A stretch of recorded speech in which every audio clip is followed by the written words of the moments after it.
नमस्कार दोस्तों, आप सभी का स्वागत है हमारे YouTube channel BCS basic physics में। आज के इस वीडियो में हम कक्षा 12 का एक महत्वपूर्ण टॉपिक लेकर चल रहे हैं, ओम के नियम की व्युत्पत्ति। ये NCERT की पाठ्य पुस्तक का जो 3rd चैप्टर है विद्युत धारा, उसका एक टॉपिक है। देखिए, जो विद्युत धारा का जो चैप्टर है उसमें हमने बहुत सारे टॉपिक पहले पढ़ लिए हैं। जैसे हमने विद्युत धारा क्या होती है, धारा घनत्व क्या है, अपवन वेग से संबंधित हमने वीडियो बनाया, उसमें आपने अपवन वेग को समझा।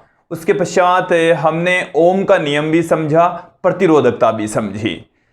आज का जो वीडियो है वो हम तभी अच्छे से समझ पाएंगे जब हम इस चैप्टर के जो पूर्व के वीडियोज हैं, पूर्व के जो टॉपिक हैं, वो अच्छे से समझ पाएंगे। सारे के सारे सूत्र फॉर्मूले वही यूज में आएंगे जो हमने पहले इस चैप्टर में देख लिए हैं। देखिए, हम इस चैप्टर के अंदर देख चुके हैं अपवन वेग का टॉपिक, अपवन वेग और धारा में संबंध देख चुके हैं, अपवन वेग और विभवांतर में संबंध देख चुके हैं। वो दोनों टॉपिक यहाँ पर यूज में आएंगे। इसके साथ में धारा घनत्व का टॉपिक यूज में आएगा, प्रतिरोधकता का टॉपिक यूज में आएगा। आज का जो हमारा टॉपिक है वो है ओम के नियम की व्युत्पत्ति। देखिए दोस्तों, जो ओम का नियम है वो हम पढ़ चुके हैं। ओम का नियम ये कहता है कि यदि भौतिक परिस्थितियां जब नियत रहती है, जैसे चालक तार की लंबाई, अनुप्रस्थ काट, क्षेत्रफल, ताप, दाब, तो किसी चालक के सिरों पर आरोपित विभवांतर उसमें से बहने वाली धारा के समानुपाती होता है। आरोपित का मतलब है इसके ऊपर लगाया गया विभवांतर। जैसे इसके सिरों के ऊपर विभवांतर, इसके दोनों सिरों के ऊपर विभवों में अंतर कर दिया तो उसे ही हम कहेंगे आरोपित विभवांतर। आरोपित का मतलब है लगाना ही है। क्लियर? तो किसी चालक तार के सिरों पर आरोपित विभवांतर उसमें से बहने वाली धारा के समानुपाती होता है और वहां से हमें एक फॉर्मूला प्राप्त होता है V बराबर IR। और उसी फॉर्मूले की यहां पर हम व्युत्पत्ति करने वाले हैं। हमारे पास में ओम का नियम क्या है? ओम का नियम का जो गणितीय रूप है वो देखिए, ओम का नियम हमारे पास में है V बराबर IR। V बराबर IR, इस फॉर्मूले की हम व्युत्पत्ति करने वाले हैं। इसके साथ में दोस्तों, ओम का जो नियम है उसके दो रूप होते हैं, एक सूक्ष्म रूप और एक स्थूल रूप। उन दोनों रूपों की हम यहां पर व्युत्पत्ति करेंगे। ये जो रूप है इसको हम स्थूल रूप कहते हैं, ओम के नियम का स्थूल रूप। हम सूक्ष्म रूप देख लेंगे पहले। सूक्ष्म रूप को सदिश रूप भी कहा जाता है। वैसे यहां पर देखा जाए तो ये एक अदिश राशि, ये अदिश, ये अदिश, तीनों ही अदिश राशियां हैं। ये ओम के नियम का अदिश रूप होता है। ओम के नियम का सूक्ष्म रूप और सदिश रूप हम यहां पर देख लेते हैं। सदिश रूप काफी इंपॉर्टेंट है। देखिए क्या है इसमें इस वीडियो में सबसे पहले हम देख लेते हैं ओम के नियम का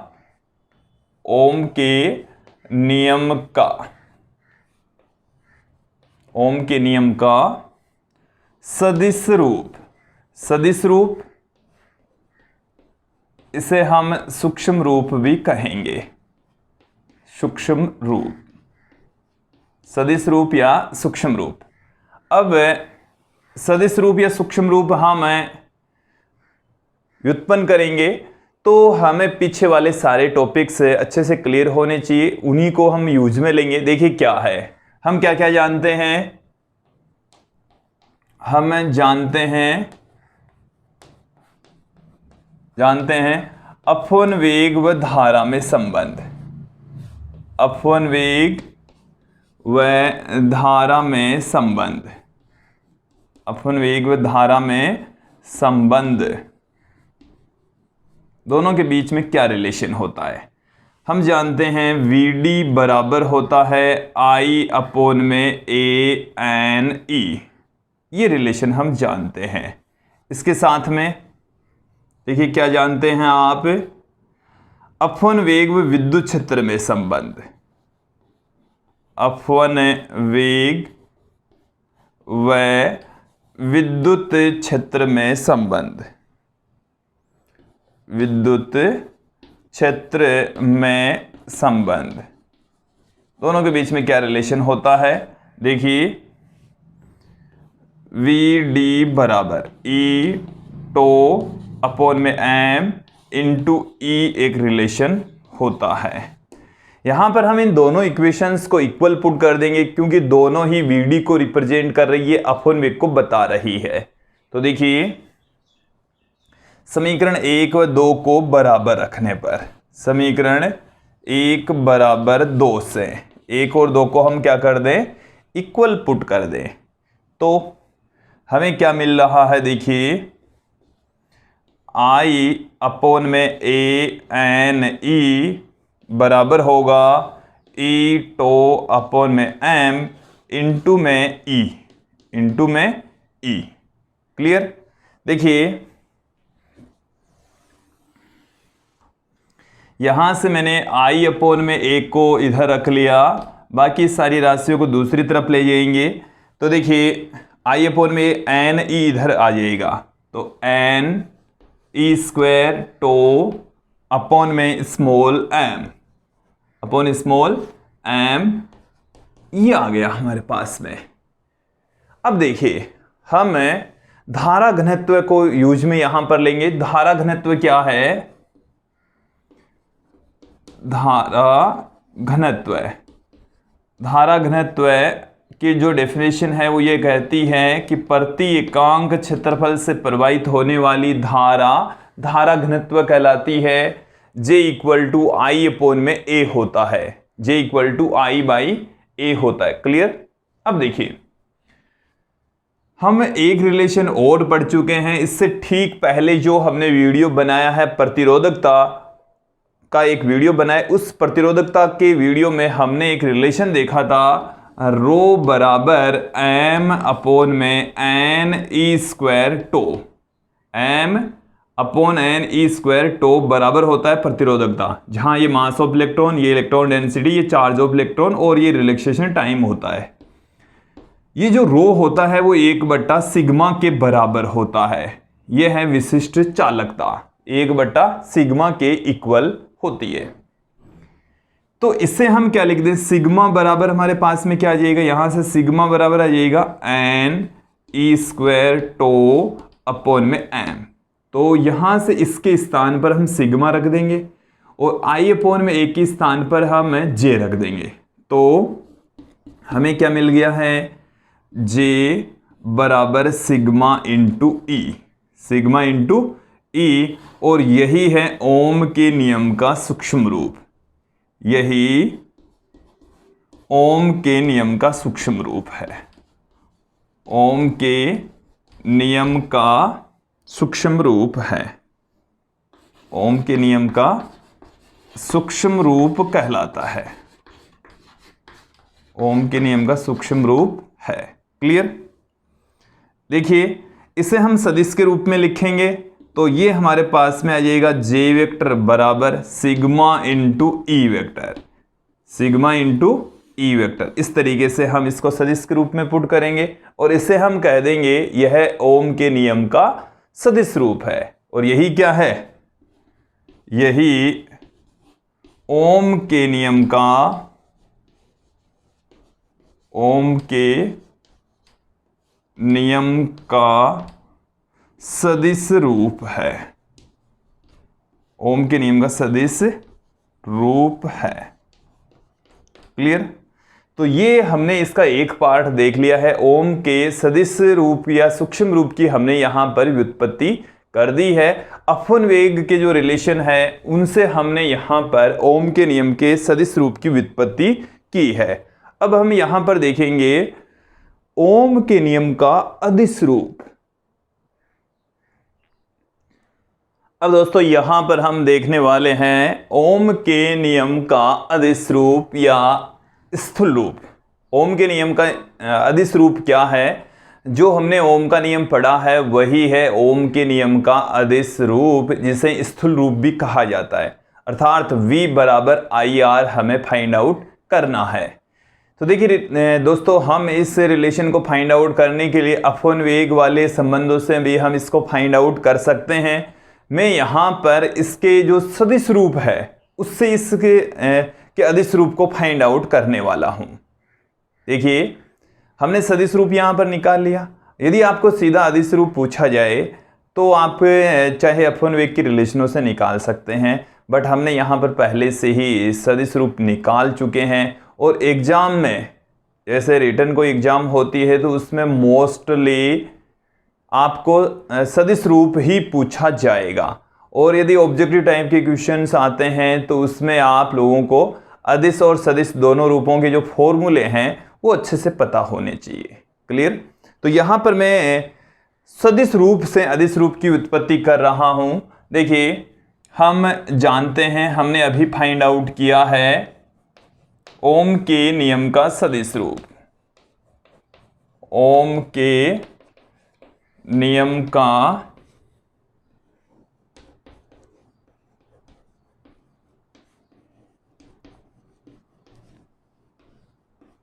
सदिश रूप क्या जानते हैं आप?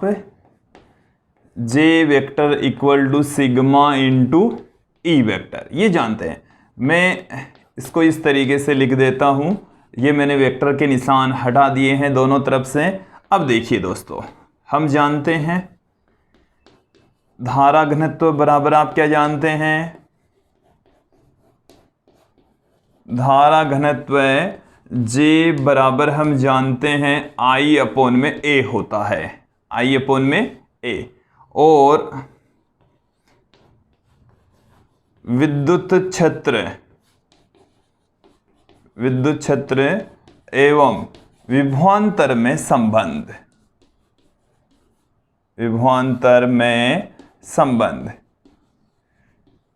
देखिए ये रिलेशन हम दूसरे चैप्टर में पहले पढ़ चुके हैं। तो E बराबर होता है V बट्टे में L। L यहाँ पर है जिस चालक के सिरों पर या जिन दो बिंदुओं के बीच का विभवांतर आप देख रहे हैं। देखिए ये तो है विभवांतर, दो बिंदुओं के बीच का विभवांतर, यह है दोनों बिंदुओं के बीच की दूरी।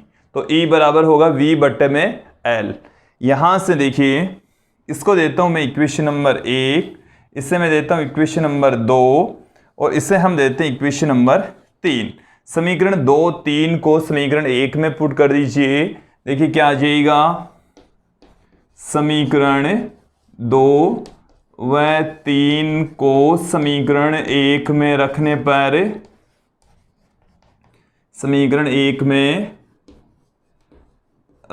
पर, जैसे इसको पुट करेंगे, J की वैल्यू तो क्या है हमारे पास में? I अपॉन में A। तो I अपॉन में A बराबर सिग्मा पढ़ाइए और E की जगह हम रख देंगे V बट्टे में L, इसे पुट किया जा सकता है। क्लियर? अब देखिए इस V के अलावा मैं बाकी की जो राशियां हैं उसको इधर ले आता हूं। तो ये I अपॉन में A तो पढ़ा ही था, ये L इधर गुणा में आ गया और सिग्मा इधर बट्टे में आ गया। ये जो सिग्मा है वो है विशिष्ट चालकत्व या चालकता, इसको हम कह सकते हैं। और हम जानते हैं सिग्मा बराबर या रो बराबर होता है 1 बट्टा सिग्मा। ये रिलेशन होता है कि जो प्रतिरोधकता है और चालकता है एक दूसरे की व्युत्क्रम के इक्वल होती है। जो प्रतिरोधकता और चालकता के बीच में जो संबंध होता है रो बराबर होता है 1 बट्टा सिग्मा। देन यहां पर हम रो पुट कर देंगे। क्या पुट कर देंगे? रो पुट कर देंगे। तो यहां पर 1 बट्टा सिग्मा इसके स्थान पर हमने पुट कर दिया रो। ये L यहां पर पढ़ाइए, ये A यहां पर पढ़ाइए, ये I यहां पर पढ़ाइए, ये मैंने I को रख दिया। क्लियर? और देखिए एक रिलेशन हम जानते हैं रो L अपॉन में A, ये बराबर होता है प्रतिरोध R के इक्वल, प्रतिरोध के बराबर ये संबंध होता है। ये भी हमने देख लिया था प्रतिरोधकता के टॉपिक में। ये आज का जो वीडियो है वो आपको बेटर तरीके से तभी समझ में आएगा जब आप पीछे के सारे टॉपिक्स अच्छे से क्लियर कर चुके हैं, अच्छे से पढ़ चुके हैं। विद्यार्थियों आप इन वीडियोज़ के साथ साथ में हमारे नोट्स भी यूज में ले सकते हैं। नोट्स आपको हमारे व्हाट्सएप नंबर से प्राप्त कर सकते हैं। ये हमारा व्हाट्सएप नंबर है, इन पर आप मैसेज कीजिए और आपको इस टॉपिक के नोट्स प्राप्त हो जाएंगे। पहले, दूसरे, तीसरे चैप्टर के हमने नोट्स आप लोगों को प्रोवाइड करवा दिए हैं। आप यहाँ से इन नंबरों पर व्हाट्सएप करके प्राप्त कर सकते हैं। तो देखिए यहाँ से आगे चलते हैं। V बराबर ये रो L अपॉन में A, इसके स्थान पर हम क्या रख देंगे, R रख देंगे। और यही दोस्तों ओम के नियम का अदिश रूप होता है। V बराबर IR, ओम के नियम का अदिश रूप, और इसे हम ओम के नियम का स्थूल रूप भी कह सकते हैं। देखिए दोस्तों, ओम के नियम का अदिश रूप क्या है, किसी चालक तार के सिरों पर आरोपित विभवांतर उस चालक तार में से बहने वाली धारा के समानुपाती होता है। यह समानुपाती केवल तभी रहेगा जब चालक तार के सिरों पर जो भौतिक परिस्थितियां हैं वो स्थिर रहनी चाहिए, नियत रहनी चाहिए। उस कंडीशन में उसके सिरों पर आरोपित विभवांतर उसमें से बहने वाली धारा के समानुपाती होता है। भौतिक परिस्थितियां क्या क्या हो सकती है, चालक तार की लंबाई, अनुप्रस्थ काट क्षेत्रफल, उसकी प्रकृति, ताप, दाब, यदि ये सब चीजें नियत है तो उस चालक तार के सिरों पर आरोपित विभवांतर उसमें से बहने वाली धारा के समानुपाती होता है। और यही ओम के नियम का अदिश रूप है, यही ओम के नियम का स्थूल रूप है। यह ओम के नियम का स्थूल रूप या अदिश रूप होता है। इससे पहले हमने सदिश रूप देख लिया था, जो कि J vector equal to sigma into E vector था, कि धारा घनत्व समानुपाती होता है विद्युत क्षेत्र की तीव्रता के। आपके पास में कोई चालक तार है, देखिए सदिश रूप को मैं एक बार फिर से बता देता हूं। चालक तार है और उस चालक तार के लिए जो धारा घनत्व होता है, धारा घनत्व एक सदिश राशि होती है जिसकी दिशा धारा की दिशा में होती है।